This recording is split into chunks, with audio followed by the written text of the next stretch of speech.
All right, guys. Well, I want to start off by, just congratulating everybody that's a part of this for our organization. It's a huge win in a hostile environment. Give a lot of credit to the Vikings and their coaches and players. They're a really good football team, and for us, it was a huge challenge. The fans get loud. This environment is loud. I thought our players handled it really well. The noise, because at times it was a factor. And so for us to be able to come into here and all three phases play pretty well, our defense, to have them go 1-for-11 on third down, for our quarterback to handle this environment the way he handled it, it's pretty awesome. And then our O-line and our running backs to establish the run game, it settles down their defense. And then for us on third down, against a team that's amazing on third down, to have the percentage we did, that's what we wanted to do going into this thing, and I thought our guys did a great job with that. So great job with the coaches, players, everybody. It feels good. Go through some of the injuries. Yep. The two receivers, Gabriel and Yeah, so Anthony Miller has a left shoulder, and then Taylor Gabriel has ribs. His are ribs. So we'll get them checked out and see where they're at. What's your take on the severity of them? I feel good about them. I can't say that for sure, just because we have to look at them a little further. But I feel confident that they'll be okay. What about Roy Robertson Harris? Yeah, I didn't get the details on that, but I think it's minor. Yeah. And how did Kyle come through? He did well. Yeah, he got just under 30 snaps. And I think for us, we were able to get it was perfect really for him. We communicated after every drive to see how he felt. And then our guys, for him to just get back into a game environment, hear the plays in the huddle, and then to play the way he played, I'm glad. I like where he's at. Did Miller dislocate it again? What's that? Did Miller dislocate the shoulder again? Again, I don't know the exact details on it, but we'll know more here in a little bit. But I think it might have been something with that. What do you think of Mitch's performance specifically in that 14-play long drive, specifically in third down? Yeah, it was it 16? Yeah. Yeah. So that drive right there for our offense in that situation to go 16 plays, it was there was about a minute 51. It was 9 minutes, 9:05. Yeah, so that's a pretty good drive in this, and to convert I think it was around 4 third downs, to end it with a touchdown and not a field goal.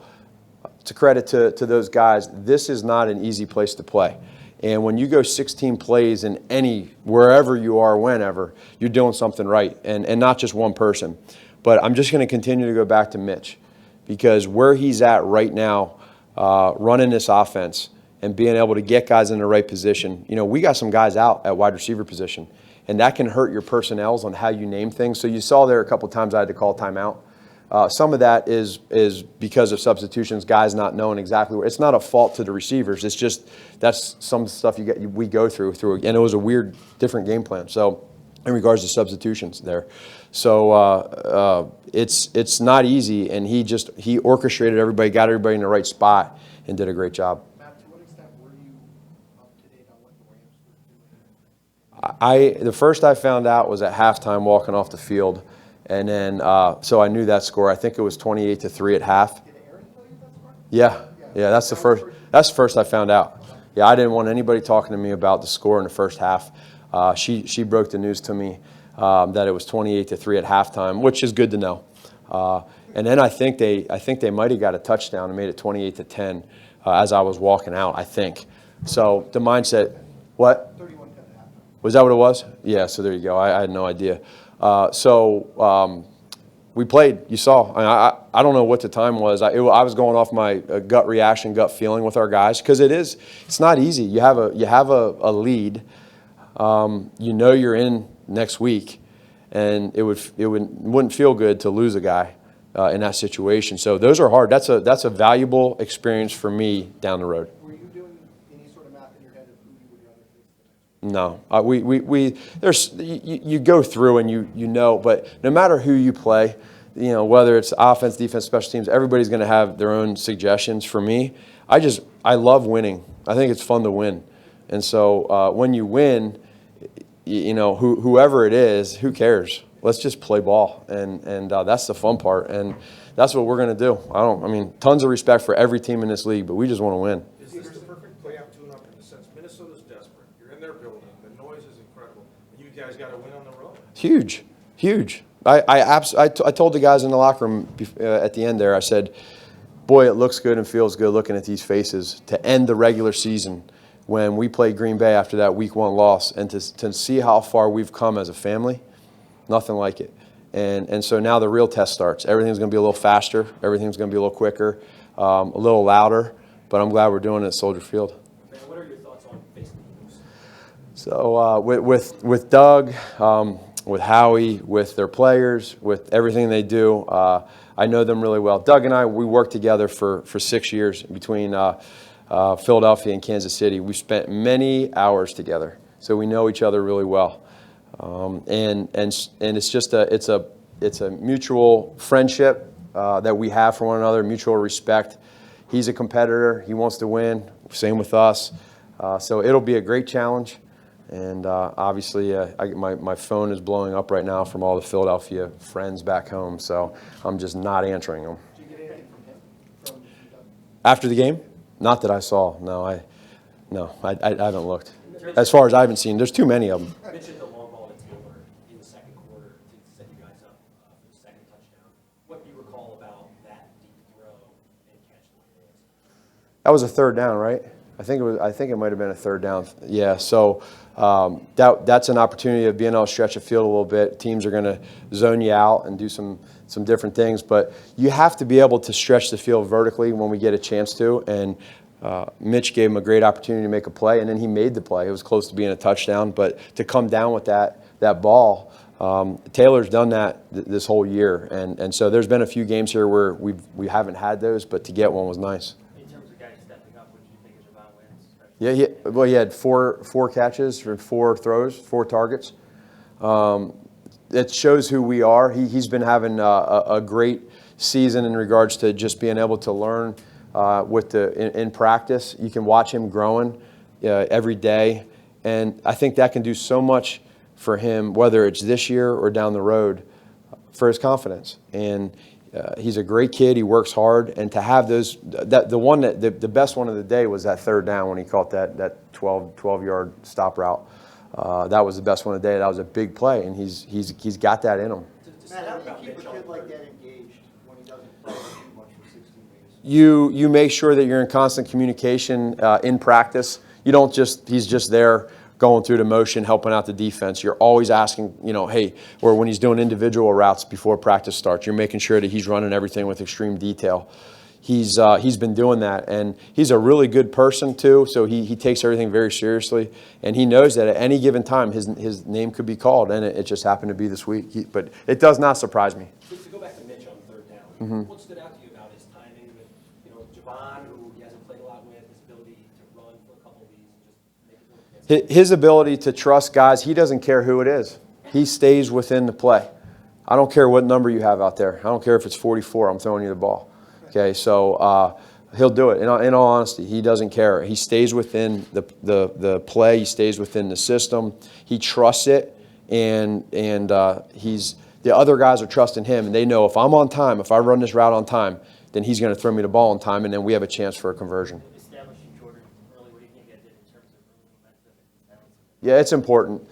You got to be able to run the ball, especially when you're in an environment that we're in here with the fans being so loud, and then they have 33 out of 50 sacks this year at home on the turf with the crowd noise. So if you can't run the football, you're in trouble being one-dimensional. We did not want to be one-dimensional. What would you think of Soul as a fullback and the way you were able to get him going downhill a little bit? Yeah, he's an athlete now. He's an athlete. He does a lot of good things for us. So we're going to try to squeeze out every little bit of ability from every single guy on our team. I don't care who you are or what you do. We're going to find a way to try to make it happen. And it just so happened to be that he was a fullback this week, and he did a good job with it. And he ran a seam route pretty deep, right? He did. Yeah, did he run it pretty well? Yeah, I'm excited to go back and check it out because I'm sure I'm going to hear about it. Did you learn anything about your team, the way their killer instinct or anything, the way they do it? Here's what I'll say. I don't think to me, it's not necessarily a killer instinct as much as it is that our guys do an amazing job every single week of playing the game that week. They don't ever look ahead. They don't ever look behind. Whatever the new test is, that's what they care about. I don't care where it's at, home, away, wherever, neutral site. We just play together as a team and as a family, and we're growing. We're getting stronger by the week. This will be a new challenge for us, but our guys they'll be set. They'll be ready. Man, how do you decide on Quick as the guy that gets the ball in that 2-point thing? On who? On Quick? Well, he stayed within the progression. Yeah, he's part of the progression. Who knows what they're going to do? I thought maybe we should hand it off to Prince. He kept talking about how good of a wide receiver he was in high school, but he did a good job. Whoever's open to throw the ball to. With Parkey missing the extra point, you have to say anything to him? No, that was we got to be better all around. That wasn't. There were some other parts to that miss. Matt, some of your players said they were aware of the plan of potentially switching to backup players in the second half. They were aware of the score at halftime. Did you have to say anything to reinforce, like, we're still playing, we're going for this? I never one time mentioned one thing about that other game, and I never one time mentioned anything to them about not playing, not one time. As we got later in the game, I had to grab a couple guys and tell them the situation.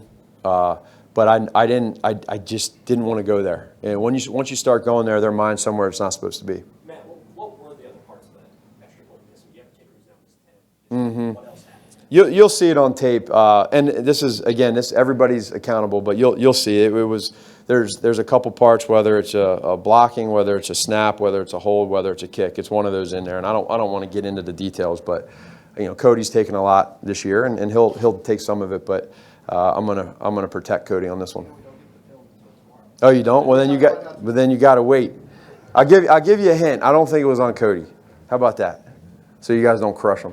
Defensively, and the way you guys were able to pressure Cousins, what do you feel like worked from their passes? Collapse in the pocket, getting hands up, that green grass that we always talk about, being able to make sure that he can't see where he's throwing. We penetrated that other side. The guys they just kept going all the time, relentless. Forced them sometimes outside of the pocket to throw on the run. 1 for 11, I'll take that all day long, and that's nothing against those guys on offense. That's just I thought our guys played fast on defense. Just to clarify, on Taylor, you said it's ribs, I think it was earlier. Yeah, it's not shoulder. Shoulder was wrong. It was ribs. Yeah, they were wrong. It was ribs. Thanks, guys. All right, guys. Have a good New Year.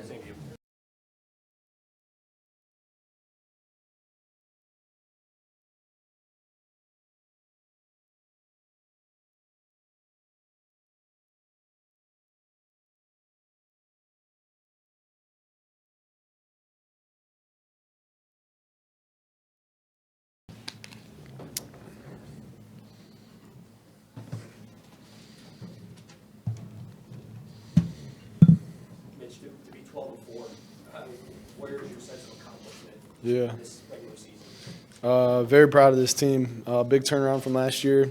Being in this same locker room, talking to you guys, it's a whole another different feeling than pretty much opposite from last year. So it feels great.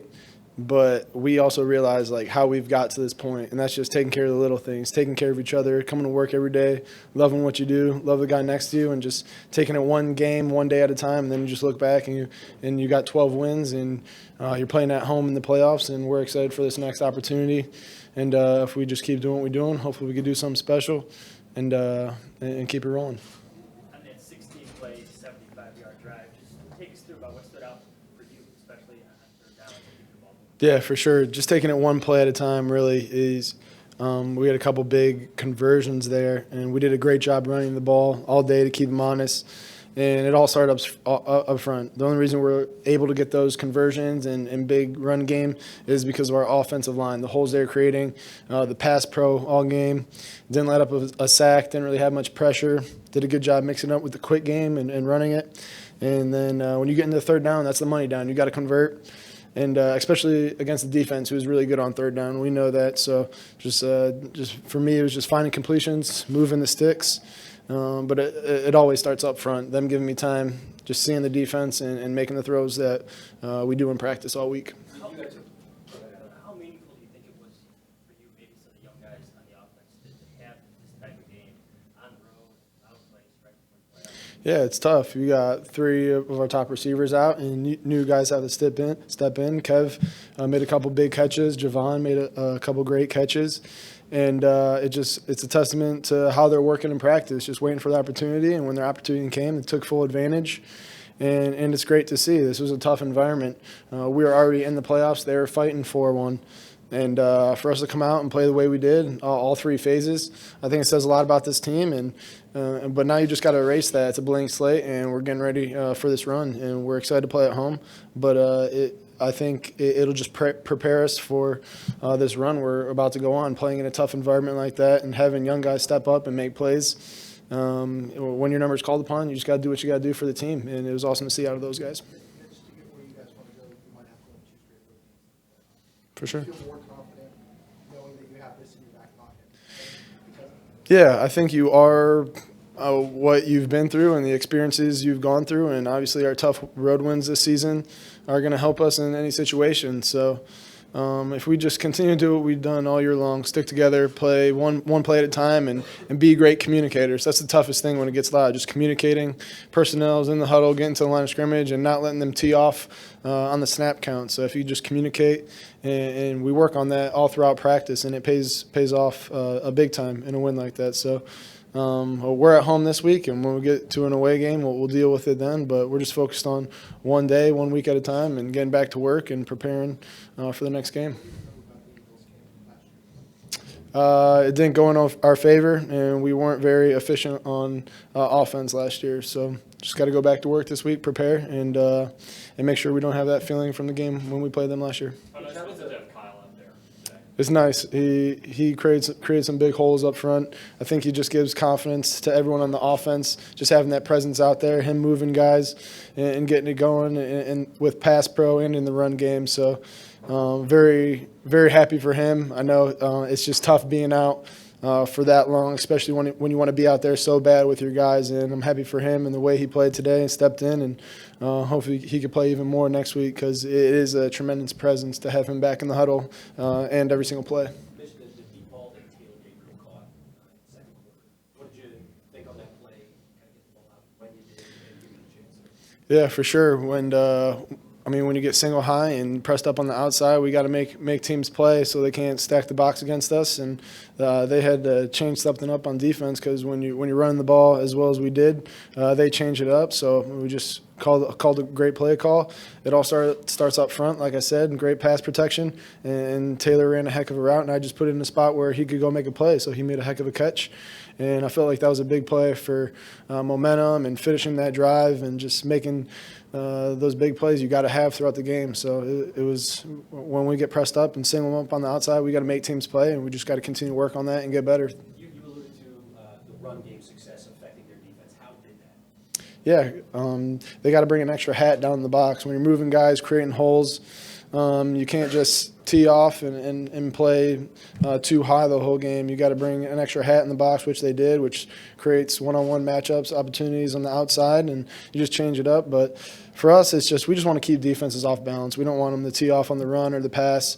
Just keep being efficient, staying out of third and longs. I felt like we were pretty good on first and second down today, just keeping that rhythm. And when you get the game going and have positive plays, then it makes it harder on the defense. do you feel like the run game is good now as it's been on? We had a good game in the run game. Every game's different, and you never know how you're going to have to need to win the game. You just come out and you play every single game. So we know we got talented running backs. We got a great O-line who creates those holes. So we're just taking what defenses give us, and when something works, we're going to stick with it. And if it's not, then change it up and do what we got to do as offense. But those are just adjustments you make throughout the game. But we got a little bit of everything, which is hopefully tough for defenses to defend. And whatever's working, you just got to roll with it. And but we feel like we have a really good run game, and when you have that going, then it kind of opens up everything else. How are you able to work on timing with? You said you wanted to take better care of the football this time around against the Vikings. You've done that the last couple of weeks. What adjustments have you made to be able to do that? Just having a different mindset and preparing really hard on a weekly basis, watching a lot of film, studying with the quarterbacks, and just knowing exactly what is expected of me on every single play, and just go out there and do it. So just making great decisions and being out there with my guys and doing what they need me to do. So it all starts in the huddle, communication, leading, getting them to the line of scrimmage, and just going through your reads. And when you have great pass pro and guys getting open on the outside, it makes making good decisions a lot easier. So that's what I've been doing, and it's kind of just been a mindset, take what the defense gives me. And hopefully the splash plays will come. We only had one deep one today, but it was pretty efficient, moving the ball, and big on third down. So I just got to do my job. Where does the timing come from? What was it like working with Javon and Kevin? It was good. We got a lot of reps in practice this week, and they continue to practice their tails off. And, I mean, it's really tough when you don't get a lot of reps. And the only reps you're getting are against practice squad going against our defense. But they're constantly competing, and we see the routes they run, and then it's just getting those extra reps after practice, getting on the same timing, and just going out there and being in the right spot at the right time. And they're both gifted athletes and great receivers, so they got big frames, and they just go out there and body people up and get open. So it was good to see, and if they get more opportunities, they just need to continue to make great plays for this team. Brent said you told him he was going to have to run on 4 times instead of 2 after the timeout. Yeah. What do you like about that play? Yeah, so the original, it was 4, but then if the clock's run down, then you got to shorten it to 2, which he probably liked. But Coach Nags wanted to see 4, so he called timeout to get the play in, and yeah, it tired him out a little bit. But he said he's the most in shape person on the team, so I guess that's why we used him there. And it was a great distraction and a big 2-point conversion and a heck of a catch by Quick. So. Coach Nagy indicated earlier this week there's the potential to rest starters in the second half. Did you learn anything about your coach, or did it say something to you that you guys were out there and going for the win there late in the game? Yeah, for sure. Every time we step on the field, we want to win. And I think it just shows the maturity on this team that we weren't looking ahead. We weren't thinking about sitting out. We just do exactly what's asked for us. And when you strap it on, when you put that Bears jersey on, you're only thinking about one thing now, and that's going out there, competing, and trying to win. So I think it was important that we were just focused on the main thing, and that's just playing one snap at a time and doing the best we can. Thanks, everybody.